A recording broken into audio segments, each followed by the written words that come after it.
This is the problem. This is the problem. This is what the initial issue was. We trying to be cool. We trying to be cool. You got all of these people, these South Carolina, the Indiana Fever front office. This is a mess that you have created when Raven Johnson was drafted. They loaded the roster with guards and handed every hater in America a loaded weapon pointed directly at Caitlin Clark. That is what happened. That is the whole story. And if you think this is about basketball, you have not been paying attention. Let's talk about what is actually going on right now, because the online noise is getting louder by the day, and someone needs to say this clearly before it becomes the dominant narrative heading into the season. The Indiana Fever front office made a roster construction decision. They brought in multiple guards. Multiple. And now, because Raven Johnson had a strong preseason game, one preseason game, there are people out here with real platforms and real audiences entertaining the idea that Caitlin Clark should not be the starting point guard of this basketball team. I had nothing but great things to say about Raven Johnson, and I'm gonna reiterate that. I thought she played a hell of a preseason opener. Sounds ridiculous to you as it does to me, right? Just when we all we did was give her credit for playing a solid preseason opener, but you know, you give somebody an inch and they'll try to take a whole mile. One preseason game. Let that sit with you for a second. We are sitting here, you and I, watching the most important player in the history of this league's relevance get questioned because of a front office decision she had nothing to do with. And the people doing the questioning are acting like they just stumbled onto something, like they found a crack in the foundation. Like this is legitimate sports analysis and not exactly what it is, which is an organized, aesthetically dressed attempt to chip away at Caitlin Clark using the Fever's own roster as the chisel. This is not new. We have seen this playbook before, but this version is particularly dangerous because it actually sounds reasonable on the surface. That is what makes it so calculated. That is what makes it so frustrating, because you cannot just dismiss it as pure jealousy this time, even though jealousy is absolutely part of what is driving it. This time, the Fever front office handed the critics the ammunition, and those critics are loading up and firing with everything they have. Now it's all about race again. If you look like me, you have to lie and say Raven Johnson should be starting over Caitlin Clark, or else you're a raccoon. That's just what it is now. This is the environment that you bring on when you make a move like this in a draft. And So let us break this down all the way, because this deserves a full accounting. The Indiana Fever went out and built a backcourt that is crowded, too crowded. When you stack that many guards onto one roster, you are not just creating a lineup puzzle. You are creating a storyline. You are giving every media personality who already wanted to undermine Caitlin Clark a perfectly packaged debate topic with a bow on it. You are giving every jealous fan base, and we know exactly which ones, a talking point that does not sound like a personal attack. It sounds like a basketball conversation. And that is the most insidious version of this, because casual fans will not see through it. Casual fans hear Raven Johnson played great in the preseason, and they think, okay, fair point, let's have the conversation. What they do not hear is the background noise. What they do not see is who is pushing that conversation, why it is being pushed, and what the real goal of that conversation is.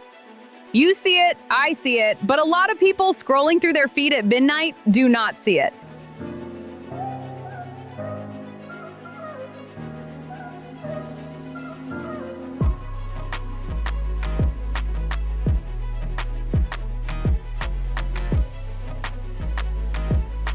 And that is exactly the target audience for this kind of narrative work.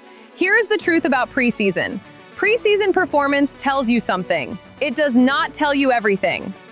It does not tell you enough to restructure your starting lineup around.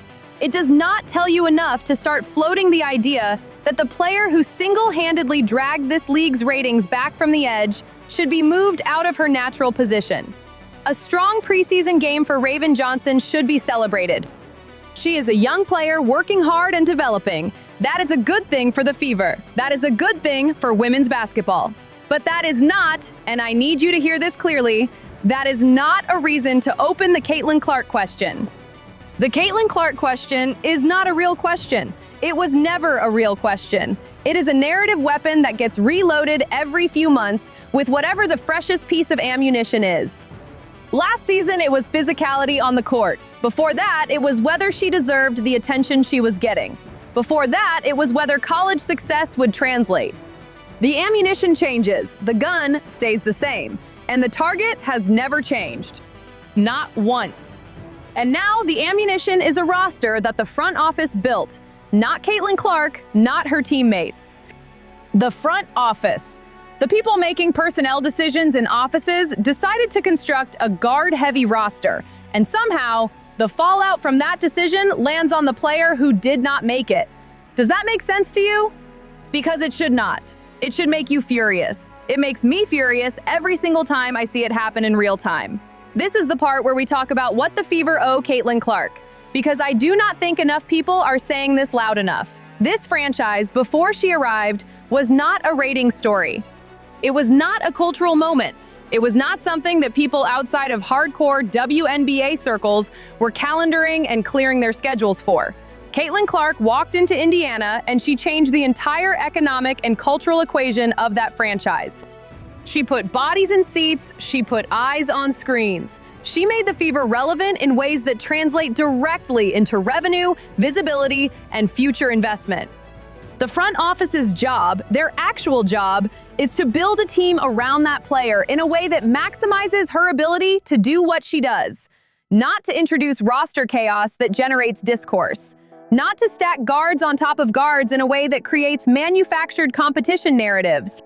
Not to hand critics a gift-wrap controversy before the season even starts.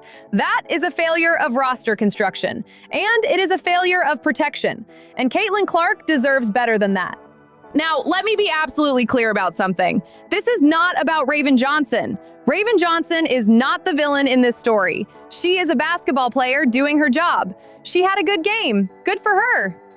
The Fever are a better team when their players develop and perform at a high level. Nobody serious is arguing against that.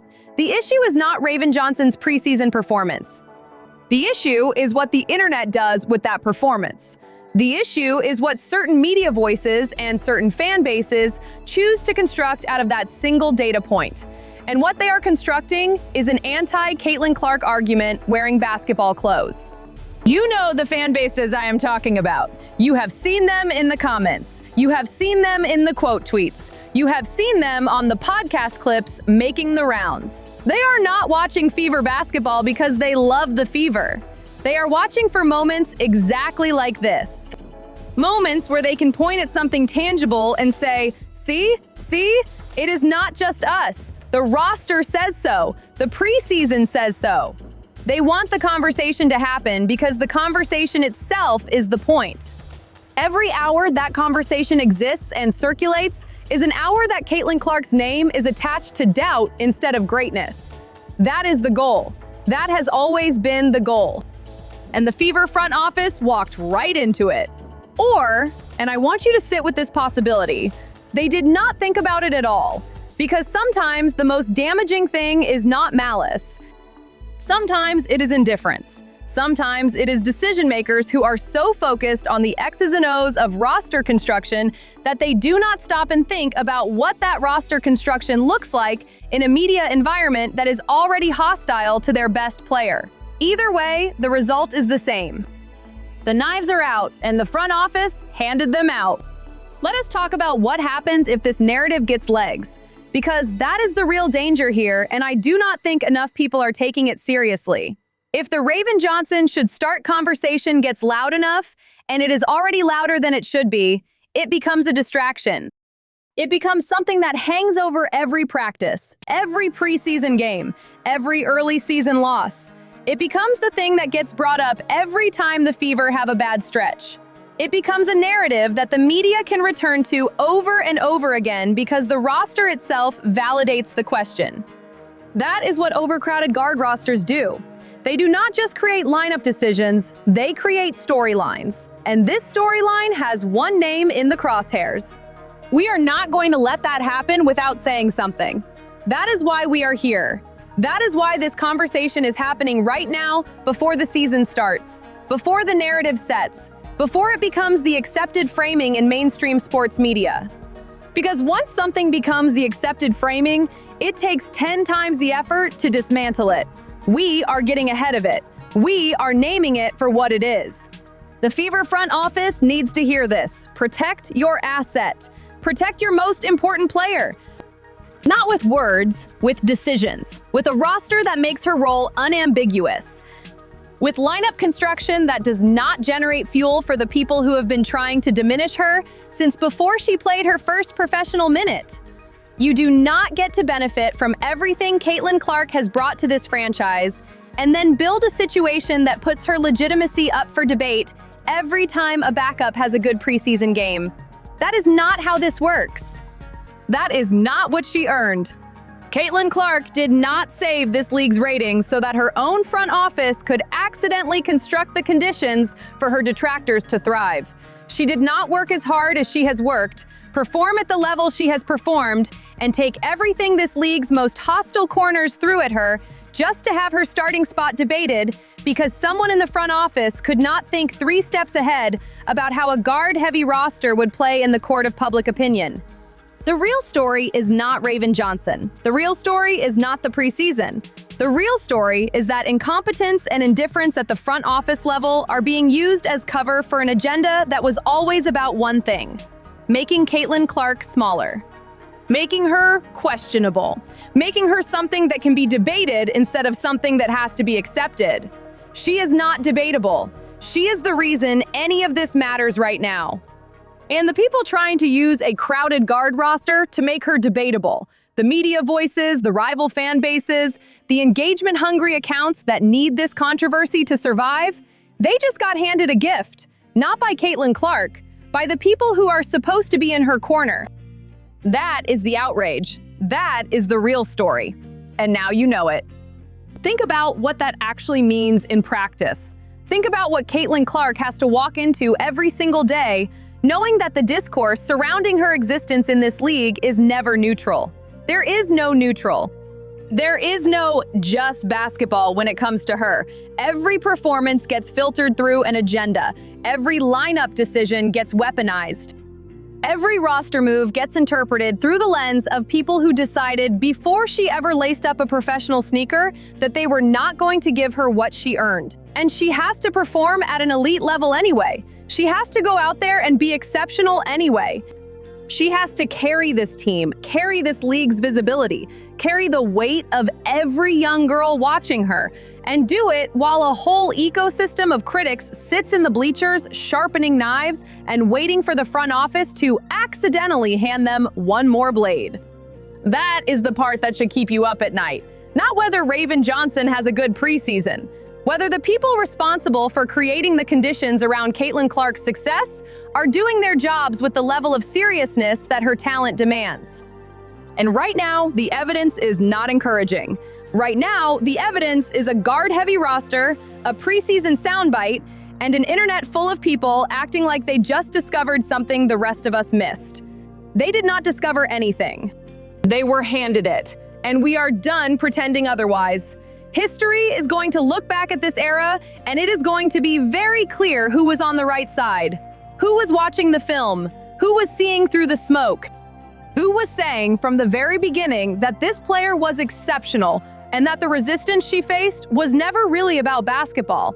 It was about something smaller, something uglier, something that needed her to be reducible so the people threatened by her could breathe easier. She is not reducible. She has never been reducible, and no amount of front office confusion or preseason narratives or coordinated doubt from fan bases who do not even have a stake in this team is going to change what we already know to be true. We watched her, we counted the assists, we saw the vision and the range and the will. We were there, and we are going to keep being there, loudly, every single time someone tries to rewrite what we already witnessed with our own eyes. And if you've been watching this unfold and nobody in your circle gets it, you're in the right place. Courtside Leaks is where we see what the cameras don't show and say what the commentators won't. Subscribe and turn on notifications, because when the next story breaks, you'll want to be the first one who knew.